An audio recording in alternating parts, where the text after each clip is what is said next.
in Canada because a boot. Not a boot. Sorry. All right, welcome back to the next day, and this has had some time to set up. So let's set up, not sit up. Let's peel this off. Okay. Get that. Oh, I forgot about this piece of duct tape. That might be. No, I think it's fine. Okay. All right. So sometimes we have some interactions where the glue meets. The glue on the tape meets the plastic. So let's have a look at this. So let's see if I can get a close up on that, guys. So I did get it slightly bent. That's not going to be. Yeah, that's not going to be the best thing. But you can see the kind of where this is where the plastic's set up against the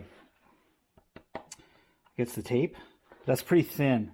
So what I may try to do, I may try to heat that and bend it a little bit, get it straight, and then we'll lay up some more layers here. Let's heat this up.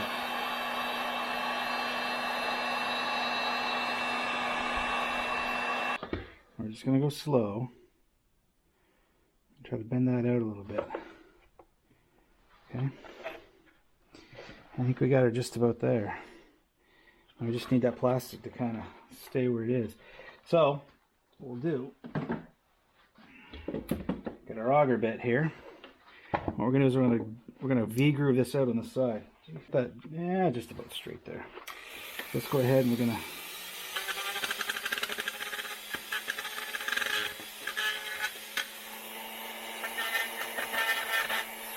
try to do that so you guys can see it.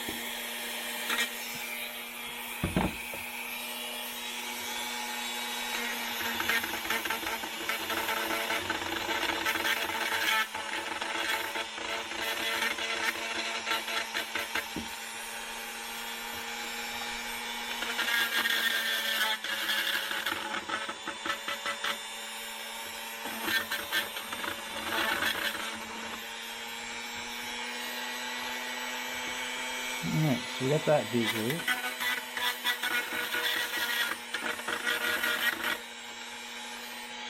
Now V-groove is cracked.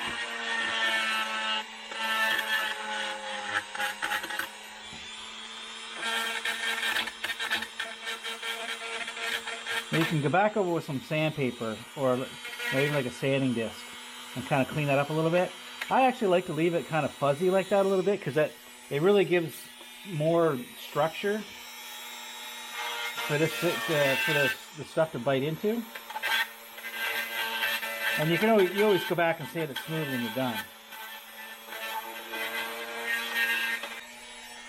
If you guys, if we could get you zoomed in, like, let's say like, but this you can kind of see just a slightly different sheen on that.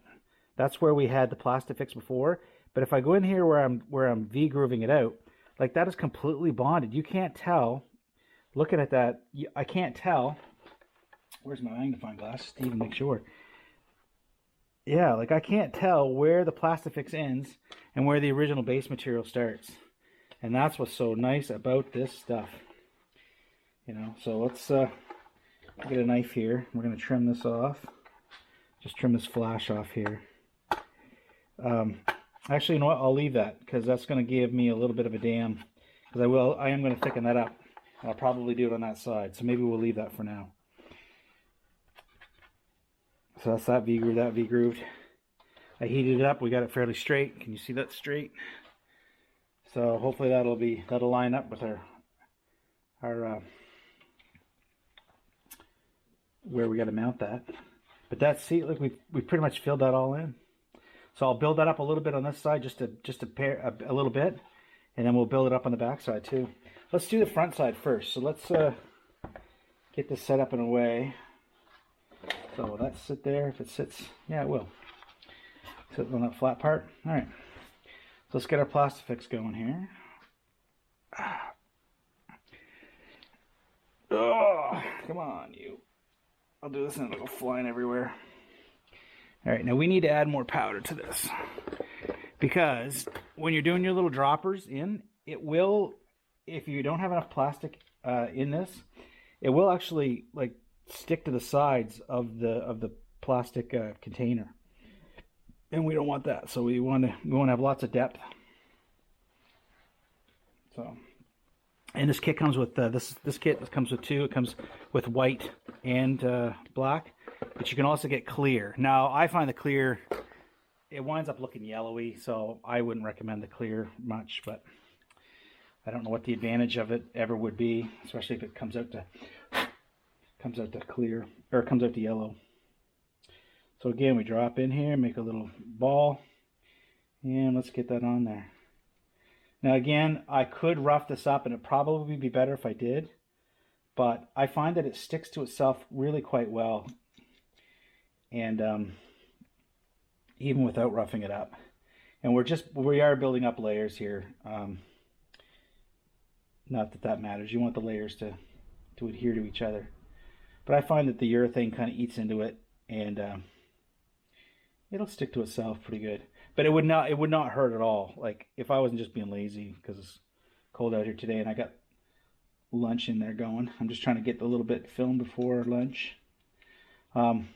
It probably would be better to rough it up, especially where this is a tab. But we're getting the cracks. So this is the structural part. This is the structural part of the material. So, and this is where we've got it roughed up and V-grooved. So this is where we really want to get. I'm really just smoothing this top side. I'm really just kind of smoothing it out, building up some low spots, so that when I go to sand, it's smooth. And again, this is going to be hidden. Like this is not. It doesn't have to look good. I'm not going to spend like a lot of time trying to make it look good. I'm just going to get it so that it's at least kind of flat, so that it's not so obvious that we repaired it when somebody does come along and look at it. Okay. And see, sometimes you just got to keep squeezing, squeeze more urethane down in there to get this to flow out better. And if you don't, if you want it to kind of stay on the top, then keep less urethane, and you'll make the thicker, and then you can kind of spread it around with the end of your needle. And here I want it to flow a little more. Okay. And it's gonna come down and cover that up. It's not, that's okay. That rivet is where one of the regulator rectifiers sit. All right, so that I think is just gonna flow. We'll put a little more right there, just to kind of. There we go. All right, so I'll come back and trim that up a little bit, and then what we'll be able to do is we'll be able to flip this over on the other side and build it up from the backside too, and we'll get the backside of that crack once this has a chance to dry. And it's going to take a bit because of how cold it is in here today. But that's why I wanted to get out here and do this before lunch, so that had a chance to sit up over lunch while I was eating. And then over here, again, you can see where it dripped the other day, but that is going to be strong. I'm going to sand that up, and I'll show you back when I sand it. I don't think you'll be able to tell where the Plastifix ends and the base material begins. It's going to be that good of a repair. Yeah, so I think we're almost coming to the end of this airbox repair. If you're going to do ABS and you're not going to go with something like Polyvance, like a Plastifix, they make ABS cement, which is basically acetone with ABS melted into the acetone into a slurry. And that's basically what we're creating here, right? It just comes in a jar pre-mixed. Where this, I'm using one application method here, but there's actually some other application methods. And then the nice thing about the advantage this has over using a plastic cement, this you can kind of build up tabs. You can create stuff. The mold bar allows you, and I showed you that yesterday. Mold bar allows you to actually recreate parts or missing sections, which is would be very, very difficult to do with that cement, because it comes with one consistency. And the only way you're going to be able, you can change the consistency by adding more acetone, but I think it would be much harder to thicken it up unless you're going to shove some chunks of ABS in there and melt it up. You know, maybe a piece of fairing that you couldn't repair and you've got some plastic. But this, you don't have to mess with any of that. It has an odor, but it's not terrible. It's much easier. I think it's much easier to deal with than just the acetone. Anyway, I'm waffling on. Polyvance, Plastifix, they're different types of plastic repairs. In any case, none of these plastics are repaired with fiberglass or resin. The tank on the Goldwing, the false tank on the Goldwing is fiberglass. You're going to use fiberglass on that, right? You're going to use fiberglass resin. That's what it's for. You're going to repair a boat hull with fiberglass, use fiberglass. You're going to repair ABS plastic, don't use fiberglass. Okay? All right. We're not quite done with this, so I'll bring it back after lunch, after this has had a chance to dry, and we'll finish it up. And see if we can get it back on the bike today. We're back. So we've got some new screws in here to hold this snorkel on, and I've smoothed up that. It's not high grade, like I'm not going to spend time really getting that smooth, but as you can see, just to kind of get it a little smooth. But that's, I mean, it's still flexible, but it's not coming out of there. So, you know, and I found a crack here that we just kind of filled in, and that's fixed. This tab, again, you can see that it's fixed, and I think that's ready to go back in. Cleaned up this drain, so as crankcase pressure builds up, it'll fire some oil mist out the crankcase breather hose, which is routed in here, and then it just drips down here. To be completely environmentally friendly, it should go to a catch can, but this was the 80s, so I'm not gonna worry about it. We're talking very, very minute amounts. We'll get this back into the bike after I figure out where I put the screw to this, and then yeah, I'll bring you back. We're gonna swap. I think we'll do the bar swap today, and that's probably about as far as I'll get this afternoon. We will see. I'll bring you back when I get this stuck. Hey, it's Jeff back in the garage for a quick little update. So side panel XT250. So back with some Plastifix here, and just to kind of tell you, there was a big old crack here. So what I did is I showed you before, like V-grooving and all that stuff. So I used the Dremel and a sanding drum and that auger bit I showed you before, just to kind of V-groove this out. And so I just want to bring you back and show you this particular piece because I'm going to care a little bit more about how this looks. I probably won't worry about the back side too much, but the front. So what I got is this is a 240 sanding drum, so it's quite a bit fine. So we'll take this brush out here, and I'm going to very, very lightly. Now there's a sunk in spot here, so I may end up adding just a little bit extra, but we're going to just, I don't know, I can't, because I'm right-handed and where I got the camera here.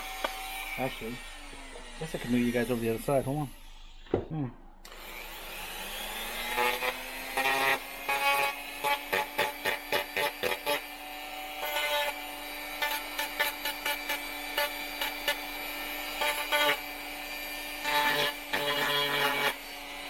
Now I'm just trying to level that out a little bit. Obviously, oops, sorry, hitting you. Yeah, see, I didn't get quite down there far enough. That's not a really good tool to do that with, but a DA would be better. I have one. It's quite large. I mean, this is a little area, but if you were doing a bigger area, you'd probably want to DA that or block sand it down so you get it nice and smooth. Now, again, this is a dirt bike, or it's, you know, it's a dual sport, but it's used in the woods. It's not. It's never going to be a pretty bike because we just don't care about that.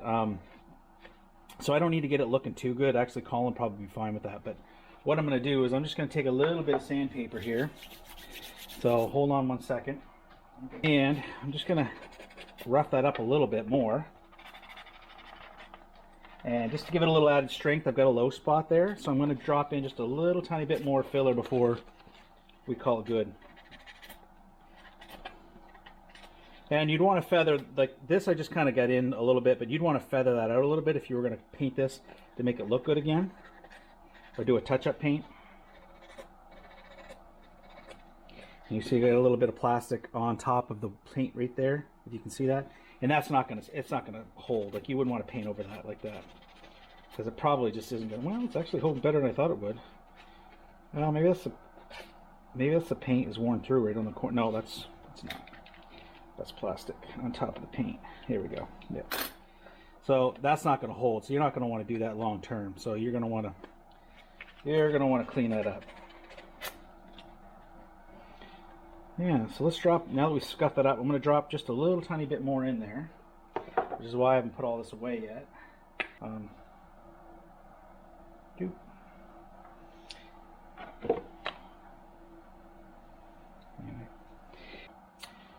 Yeah, that'll smooth that out a little bit. I might get one more little drop right there just to kind of get that low spot. Again, I'm being particular. Colin wouldn't care about any of this, but anyway. We're gonna leave that to dry. I've got the bars changed on the XT. Got the exhaust mounted. I'm gonna put the handguards back on. One of the levers I had to bend back, and I started doing a 3D print on the mirror.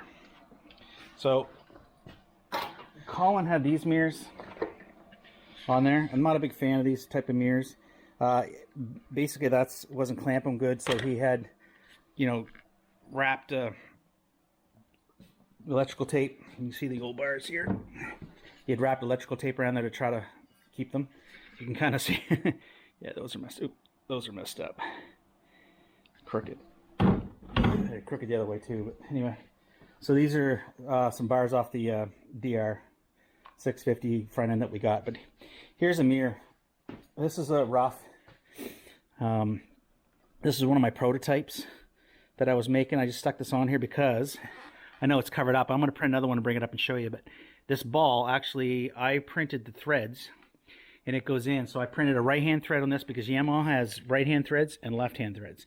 So the other one I had to print with left-hand threads, but it's going to go right in there, and that'll save that bar space for something else. Or I think we're going to need that for the hand guards, which I'm going to get on now. But this was crooked, so we straightened that. And of course, I showed you these guide rings, and we got the shock cleaned up, with the airbox all repaired, get the wiring loom run. I got to tighten up these throttle cables, but they're ready to go. I got to adjust the clutch. Got the exhaust pipe all back in. We got a few things I want to fix up. He's got a new rear fender for it, and this obviously isn't factory. This is off something we salvaged because I think his broke. Anyway, we'll clean up this a little bit, make that look a little better.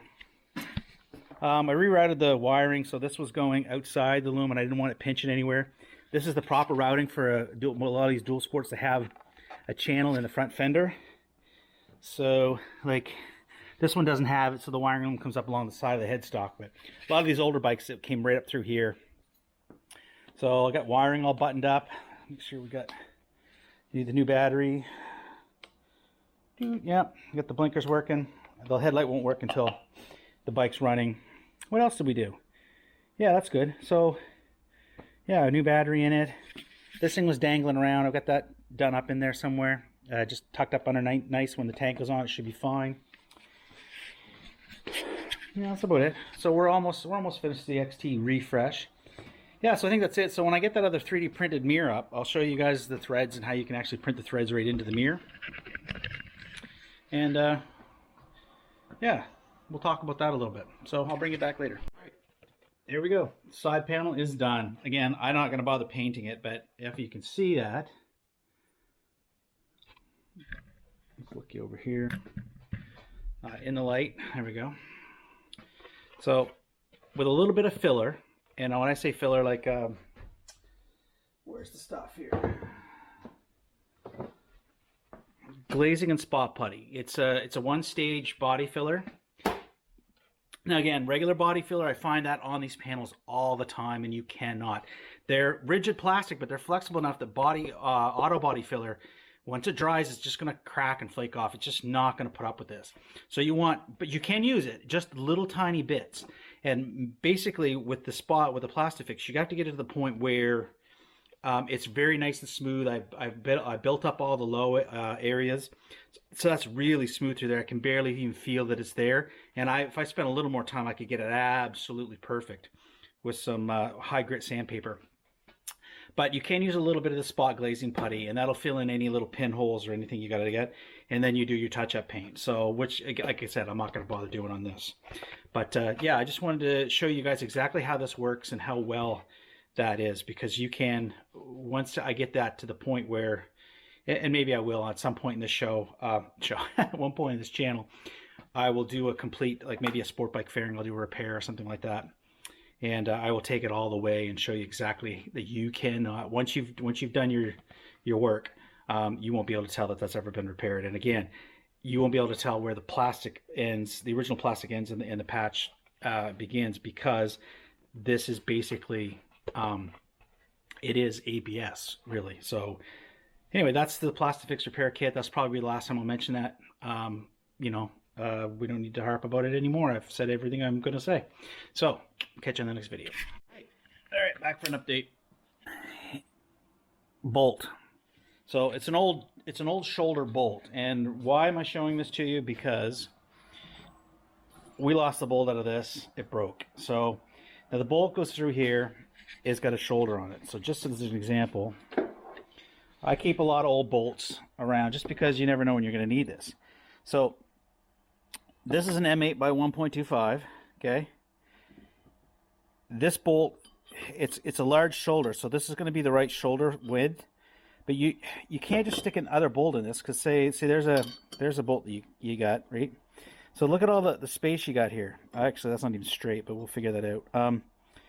But there's gonna be a lot of gap in there. Let me show you. Yeah. So see the gap? That's just not going to work. So you need a thicker bolt. Now you can go to the dealer and you can buy a bolt, and maybe they still sell that bolt, or maybe not. It had broken once before, and I had welded it, and it broke again. So I got some of these older bolts that are too big. I think they're M10s, and we need an M8. So what we're going to do is, between the drill press, and I know this is super ghetto, but if you had a lathe, you would turn it down and alone. Now, it's not going to be Zachar's lathe, obviously not. But we're not building the Sistine Chapel here, right? It's just a bolt to hold the kickstand on. So I'm not damaging the integrity of the metal or anything like that. It's just, this is what it is. So now that I got it thin enough, we're going to put a little oil on it, and then we're going to put some threads in it. Then we'll bolt it in and see how we did, how we've done. Now, I'd love to have a lathe. I'd love to be able to do that, but I don't. So that's just the kind of things you can do. And just use your head when you're doing this stuff. Like, it's, not everybody has to have a full machine shop in their garage to do some of these things. Like, we're not, like, would you do this for something that maybe like a shock bolt or something like that? And like I said, that's what that was. It was a shock bolt, but I wouldn't necessarily do that for a bolt to hold your brake caliper on, right? Or your brake disc on, or something like that. Like, I'd go get the proper bolt. But for a lot of the stuff, like, like holding a seat on, or a fender, or the kickstand, or something like that, if you can't get a factory bolt, then you make one, right? So, and I'm just pointing out that you're not going to use one that's got threads all the way up, because it's not going to be the right size, and you don't want something that needs to have a shoulder in it. And when I say shoulder, I mean this, right? You don't want something like that, right? So, but bolts like this, they're a good grade steel, and if you need to make a pin or something out of something, old drill bits, bolts, all of them can be repurposed if you've got some basic tools like cut-off disc or sanding disc or drill press or what have you. You don't need to go buy the proper thing. Use the proper thing where you should be used, but you got to kind of make that decision for yourself. You're driving the bike, right? But or maybe you'll sell it on, right? So try to do things the best way you can. But just, these are high-grade steel bolts. Like, it's just holding a kickstand on. It's going to be fine. So you're not going to die. So anyway, I just wanted to point that out, and this is what I'm going to be doing. I'm not going to film cutting threads. Like, that's, what that is. So you quarter or half a turn back, quarter turn, half a turn. It just helps clear out the swath. I think I've shown this on the, not this channel, but probably on the ADV channel. So I'm going to get some 3-in-1 oil, lubricate it, cutting oil, and we're going to get threads. And I'll bring you back and show you how successful we are when we're done. So that's that. Sorted. So as you can see, we got the shoulder in here, the locking nut, and the bolts all the way in. I cut it off. Now, just a word on that stuff. When you're cutting a zinc plated or a mild steel bolt, once you've cut it and cut these threads, it's going to rust. There's nothing you can do about that. Well, that's not true. You can replate it. You can zinc plate it. I don't have anything. It's electroplating. You can find guides on the internet for that. Something I'd like to get into. I don't have the room to set that up and the place to store that stuff right now, but it's something I'd be interested in doing at some point. And I'm rattling in there. There should be a hole in that for drainage. Anyway, yeah. So the other thing you can do is paint it, of course, but no paint's going to survive that. Like as soon as you unscrew it, it's going to wreck the paint that's on it. The other thing you can do is to heat this thing red hot and drop it into some oil, and that'll help protect it from rust. But again, probably what I'll do is throw some paint. I'll screw it in, throw a little paint on it, and then that'll keep it till it's the next time somebody unbolts it. So that's good enough for this kickstand. So that'll probably do it for the XT. The side panel is almost done here. I've just got I've filled all the gaps. So I'm just going to clean that up with a little bit of sandpaper, and I do have some model paint. I might be able to touch that up, but I probably won't bother, and Colin's not going to care. It's just going to get beat up. The main thing is it's strong, and so I think we'll leave that at that. So I'm going to check on my 3D print for the mirror. We'll continue with that little project, see if we can get some cool mirrors on there. And that's probably about it for today. I know not a lot of how-tos, but again, like I'm not a professional, and I'm not trying to tell you how you should be doing this. I'm just telling you that you can do it if you really want to with the basic tools that I got laying around your typical garage. So we'll get this cleaned up. Maybe I'll paint this. I don't know. Probably won't. Maybe I'll just stick it back on the way it is. And then we'll be done for the day. So for Jeff, for Trail Trash Garage, we'll see you in the next video. You know we're in Canada because... A boot! Not a boot! Sorry.